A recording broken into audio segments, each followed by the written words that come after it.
پری پول rigging تو نظر آتی ہے، وہ تو ہوئی ہے، وہ ساری تحریک انصاف کے خلاف ہوئی ہے اور نہیں کسی کے خلاف ہوئی. اگر اب کوئی انگلی کٹوا کے شہیدوں میں نام لکھوانا چاہتا ہے تو اس کی مرضی. مولانا فضل الرحمان صاحب ان کو یہودی ایجنٹ کہتے تھے. اعوذ باللہ من الشیطان الرجیم، بسم اللہ الرحمن الرحیم. ناظرین، آپ کا ہوسٹ یاسین لاکھ سین نیوز کے پروگرام کرنٹ سین میں ہم آپ کو خوش آمدید کہتے ہیں. ہمارے ساتھ اسٹوڈیو میں تشریف رکھتے ہیں جبار مفتی صاحب، ہمارے اساتذہ کرام میں سے ہیں جو کسی تعارف کے محتاج نہیں ہیں.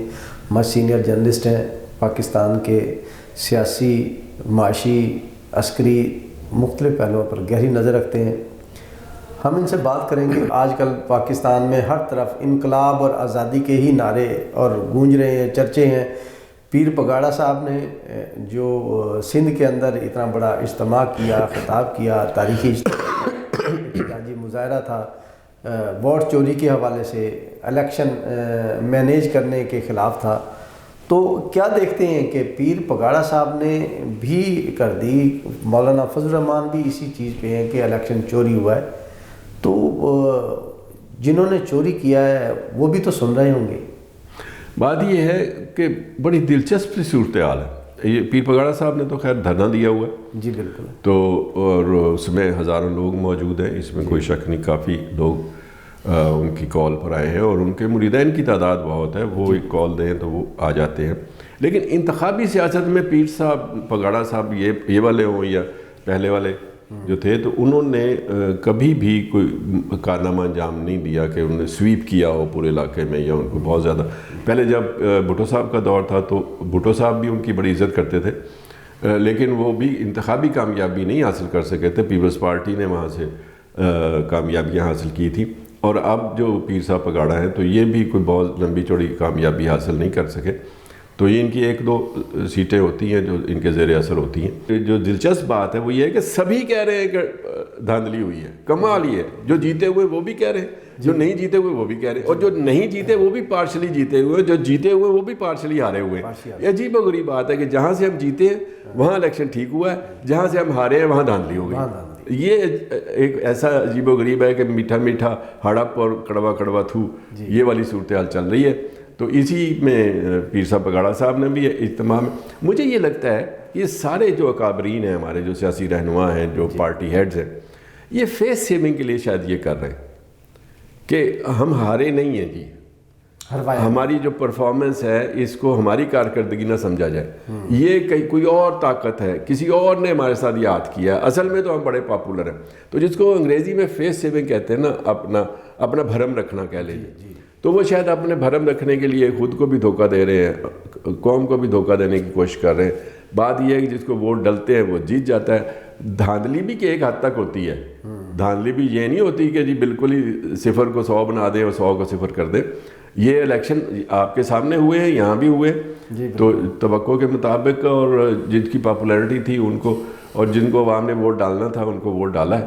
ایسا جب ہاں پری پول ریگنگ تو نظر آتی ہے، وہ تو ہوئی ہے، وہ ساری تحریک انصاف کے خلاف ہوئی ہے اور نہیں کسی کے خلاف ہوئی. اگر اب کوئی انگلی کٹوا کے شہیدوں میں نام لکھوانا چاہتا ہے تو اس کی مرضی. لیکن اصل جو ہوا ہے کہ ان کے قائد کو جیل کر دیا گیا، سزا دے دی گئی، ڈسکوالیفائی کر دیا گیا، نشان چھین لیا گیا. یہ پری پول ہوا ہے. جو جتنا کچھ بھی ہو سکتا تھا کیا گیا. بہت سارے لوگ ان کے کارکن گرفتار بھی ہوئے.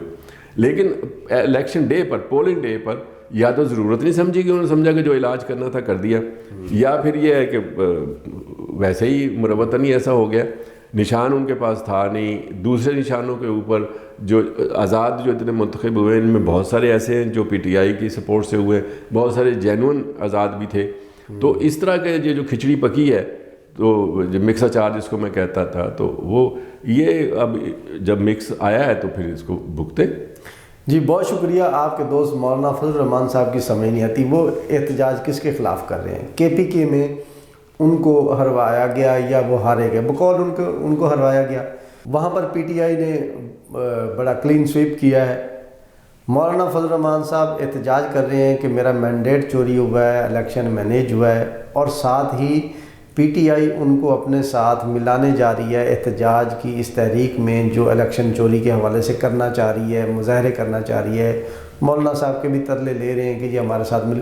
وہ پی ٹی آئی مولانا صاحب کو ساتھ بٹھائے گی کہ جی ہاں جی آپ کے حصے کا ووٹ ہمیں دلوایا گیا تھا کے پی کے میں، لہٰذا آئیں ہمارے ساتھ احتجاج میں شریک ہو. یہ کیا بات ہے؟ عجیب و غریب تماشا ہے کہ وہ جو پتہ نہیں وہ عجیب سے الفاظ ہیں جو ایک دوسرے کے بارے میں استعمال کرتے تھے. وہ مولانا فضل الرحمان صاحب ان کو یہودی ایجنٹ کہتے تھے. وہ مولانا کے لیے جو الفاظ استعمال کرتے تھے وہ بھی سب کو پتہ ہے کہ وہ ڈیزل ہیں.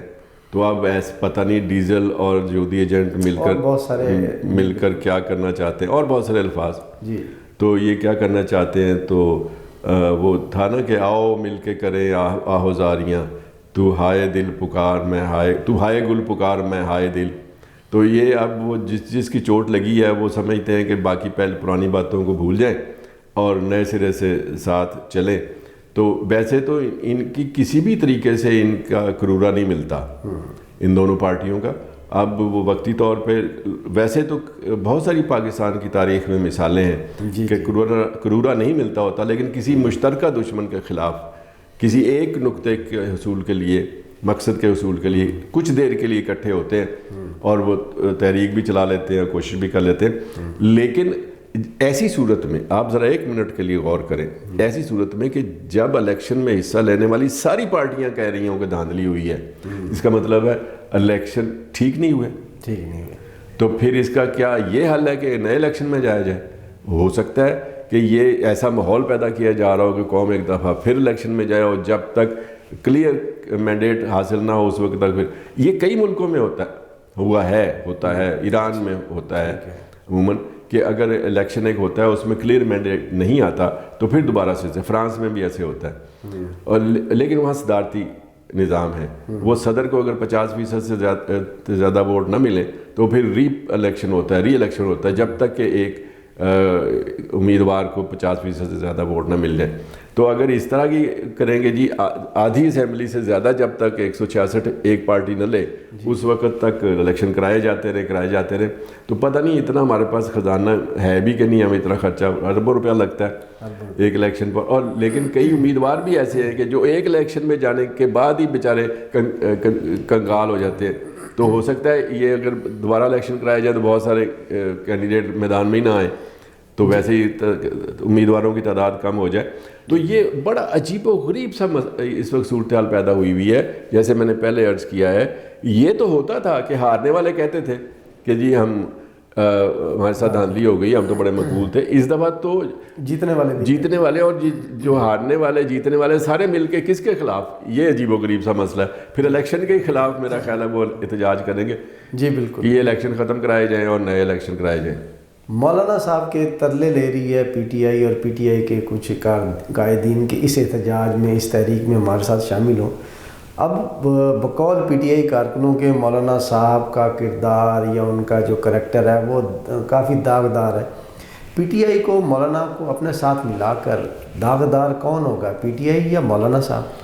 اس میں دبوں میں اضافہ نقصان سیاسی طور پہ کسے ہوگا، کسے فائدہ ہوگا؟ اس میں اصولی طور پر تو آپ یہی کہیں گے جو آپ نے کہہ دیا کہ پی ٹی آئی کو ہونا چاہیے نقصان کے جی وہ. لیکن ہمارے ہاں جو عوامی رجحانات ہیں وہ یہ ہے کہ باندھے دی ہر شے باندھی، ان باندھے دی کوئی شے نہیں باندھی. تو جو پسند ہے، جو پی ٹی آئی کو سپورٹ کرنے والے ہیں وہ اس میں سے بھی دلیل نکالیں گے کہ جی یہ دلیل ہے اس کے. تو باقی جہاں تک مولانا فضل الرحمان صاحب کے احتجاج کی بات ہے تو آپ کو پتہ ہونا چاہیے کہ انہی انتخابات میں جو ان کے نزدیک داغدار ہیں، بلوچستان میں ان کی 11 نشستیں ہیں، بلوچستان اسمبلی میں 11 سیٹوں پر جیتے ہیں وہ، اور اسی طرح 7 غالباً قومی میں ہیں. تو بالکل صفر نہیں ہوئے وہ، ابھی ان کی حیثیت اس طرح کی ہے کہ وہ اپنا کردار ادا کر سکتے ہیں جمہوریت میں. لیکن وہ شاید اس سے زیادہ چاہتے ہیں، تو ایسا نہ ہو کہ دوبارہ الیکشن ہو تو اس سے بھی ہاتھ دھونے پڑ جائیں. تو بہرحال وہ بہت سمجھدار آدمی ہے، وہ احتجاجی تحریکوں کو لے کے چلنے اور ایک اور مہارت جو بہت زیادہ وہ یہ کہ ان کو الیکشن میں کم سیٹیں بھی ملی ہوتی ہیں تو یہ سیاست میں اپنا بڑا کردار حاصل کر لیتے ہیں. یہ ان میں کمال ہے، مہارت ہے. تو وہ بظاہر دیسی آدمی لگتے ہیں لیکن وہ بڑے تیز ہیں سیاست میں. ان کو ساری سیاسی جو ہتھیار ہیں، ہتھ کنڈے ہیں، وہ جو چال بازیاں ہیں، یہ منفی سا لفظ ہو جاتا ہے لیکن انہیں اندازہ ہے کہ کیسے کیا کرنا ہے. ایک سوال کا جواب تو سر آج کچھ کلیئر سا دے دیں کہ ایک عام آدمی، عام شہری ہمارے جو مقتدر حلقے ہیں یا ہماری فورسز کے حوالے سے کوئی غلط پوسٹ کر دے، بیان دے دے، بات کر دے، تو بغیر کوئی لمحہ ضائع کیے اسے اٹھا لیا جاتا ہے اور پتہ نہیں کس قسم کی سزا دی جاتی ہے کہ واپس آ کے وہ بول نہیں پاتا. بول تو سکتا ہے لیکن بولنے کی جرات بھی کر سکتا ہے، بولتا نہیں ہے. تو ہمارے بعض قائدین جیسے مولانا فضل الرحمان صاحب نے نام لے کر، ہمارے بڑے سابق آرمی چیف کا نام لے کر، موجودہ ISI کے نام لے کر، سابقہ ISI اہم ہمارے جو آرمی کے ہمارے ذمہ دار ہیں، ہمارے عسکری قیادت ہے، ہمارے عسکری افسران ہیں، ہمارے لیے انتہائی قابل احترام ہیں، ان کے نام لے کر ان پر انتہائی وہ ناقابل بیان الزامات عائد کیے ہیں، ویڈیو منظر عام پہ ہیں. ان کو کچھ نہیں کہا گیا ابھی تک. اسی طرح پیر پگاڑا صاحب نے اپنی پریس کانفرنس میں صاف الفاظ میں کہہ دیا ہے کہ لوگ آئے تھے، انہوں نے یہ آفر کی، اس طرح جو انہوں نے بھی الزامات ہمارے عسکری اداروں پر لگائے، ان کے خلاف کوئی کارروائی نہیں. جبکہ آپ کو یاد ہوگا چند دن پہلے ہمارے ملتان ہی کے ایک صحافی نے کچھ چند الفاظ کہیں لکھ دیے یا کہہ دیے تھے، میرا خیال ہے کسی حوالے سے، تو ان کو اٹھا لیا گیا. 2 دن بعد جب رہا کیا گیا تو ابھی تک تو وہ صحیح طرح بول نہیں پاتے. تو یہ پسند ہی ناپسند کی بنیاد پر کارروائیوں کی بجائے میں ذاتی طور پہ چاہتا ہوں جو ہمارے اداروں کے خلاف زہر اگلتا ہے، غلط بیان کرتا ہے، تو بلا تفریق کارروائیاں کیوں نہیں ہوتی؟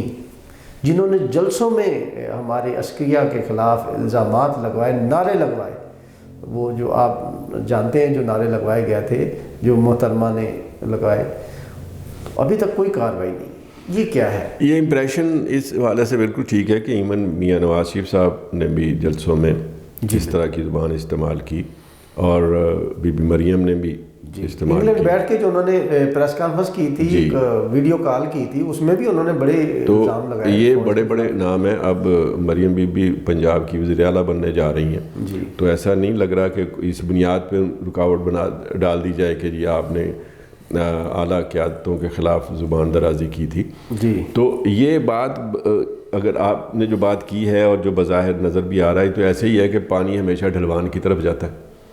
تو جو بڑے بڑے لوگ ہیں وہ قابل معافی ٹھہرتے ہیں اور جو پہلے ہی بے آسرا ہوتے ہیں ان کے اوپر ساری سزائیں وارد ہو جاتی ہیں، سختیاں آ جاتی ہیں. تو یہ اصولی طور پر آپ کی بات بالکل درست ہے. جو بھی کار پردازان ہیں، جو بھی فیصلے کرنے کے پوزیشن میں ہیں، ان کو ایک بات یہ طے کر لینا چاہیے کہ یا تو سب کو کھلی چھٹی دے دیں کہ جی ٹھیک ہے، زبان ہے پھسل گئی، یا کسی کے دل کی آواز ہے، زبان جو کہنا ہے کہہ لیں.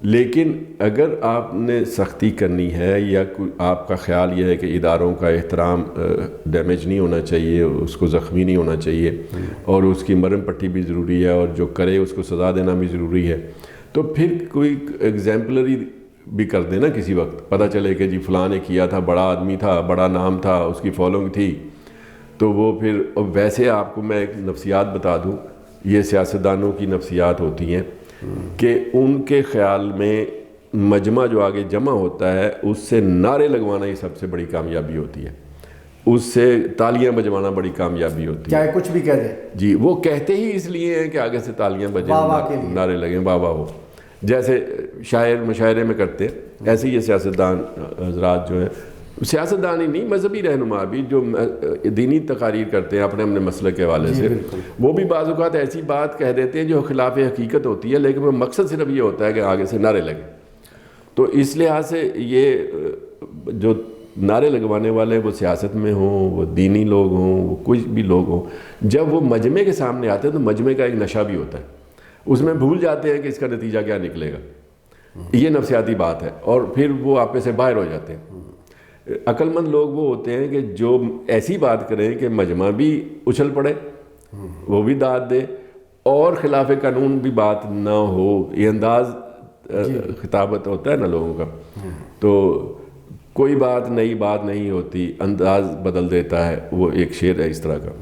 تو خیر اب صورتحال جو آپ نے بتائی ہے، اس میں صحافیوں کے حوالے سے کم از کم درخواست کرنا چاہوں گا، ریکویسٹ کرنا چاہوں گا جی کہ اگر کسی کے خلاف کوئی بات ہو تو اس کو جو فورم ہے اسی فورم کا، یعنی مثال کے طور پر کسی ادارے کا کارکن ہے تو اس ادارے کو باقاعدہ کہا جائے کہ جی اپنے بندے کو سمجھائیں یہ اس طرح مناسب نہیں.